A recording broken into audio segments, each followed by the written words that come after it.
Okay, we have all been there. It's like 3 o'clock in the afternoon and your brain just shuts down. That feeling of hitting a mental wall, it isn't just in your head. Well, okay, it is, but probably not in the way you think. So today, we're going to break down the actual science behind why your brain gets so tired so fast, and maybe, more importantly, what you can do about it. Right? You start the day totally on fire, ready to conquer the world, and then, poof, nothing. By the afternoon, even the simplest tasks feel like you're trying to climb Mount Everest. So what is really going on inside our heads when we hit that wall? Okay, so the first and most important thing to get is this. That feeling of being mentally drained, it is not a personal failure, it's not a flaw, it's actually a feature of your biology. Think of it as your brain sending you a super important signal, and learning how to listen to it, well, that's the real secret to staying productive without burning out. And that signal? It all starts with a really simple but kind of mind-blowing concept, your brain's energy budget. Because, and this is wild, thinking is one of the most expensive things your body does, from a pure energy standpoint. Just imagine your brain is this incredible, high-performance engine. It's tiny, right? Only makes up about 2% of your body's weight, but it is constantly revving, even when you're fast asleep.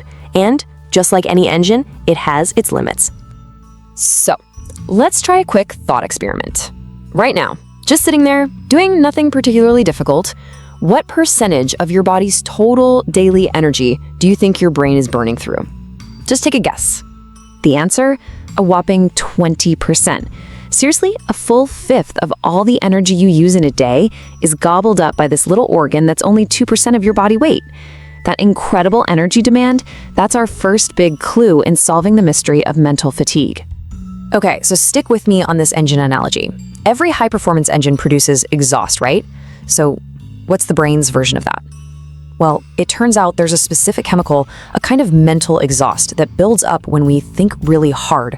And that is the direct cause of that "I'm so done" feeling. This chemical culprit is a neurotransmitter called glutamate.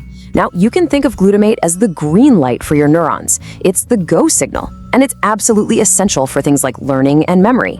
But here's the catch. When you're thinking really intensely for a long stretch, too many of these go signals start to cause a massive traffic jam in your brain. So here's the play-by-play of what's happening. You start focusing on a hard task. Your neurons start firing like crazy, releasing all this glutamate. If you don't take a break, that glutamate starts to pile up in a really important area called the prefrontal cortex. That's basically mission control for your focus. Your brain senses this buildup and, it wisely hits the brakes. It sends out that fatigue signal that's basically screaming, hey, it's time to slow down. And this is so important to get.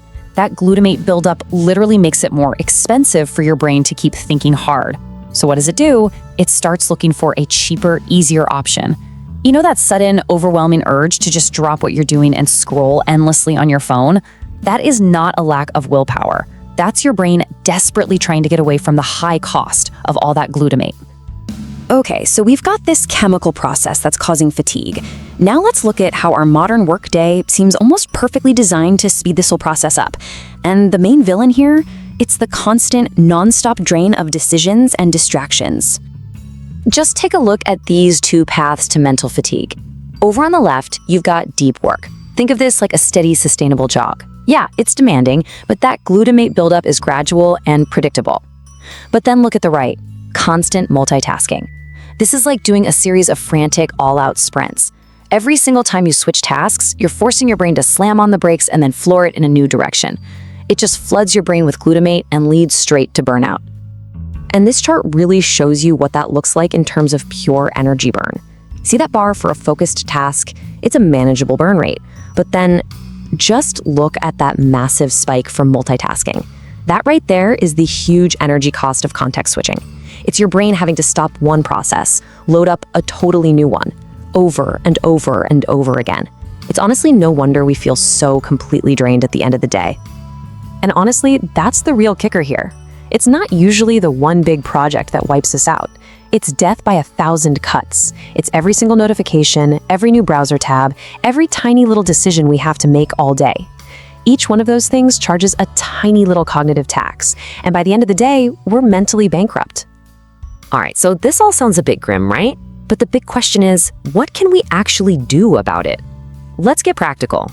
The goal isn't to eliminate fatigue completely. That's impossible. It's about learning to manage our mental battery way more intelligently. So, how do we actually manage this energy budget? Okay, first, take real breaks. And by real, I mean not just switching from your work screen to your phone screen.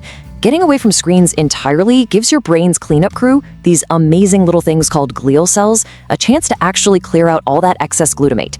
Second, do your hardest, most demanding work when you're freshest, probably at the start of the day. Third, cut down on pointless choices to reduce decision fatigue.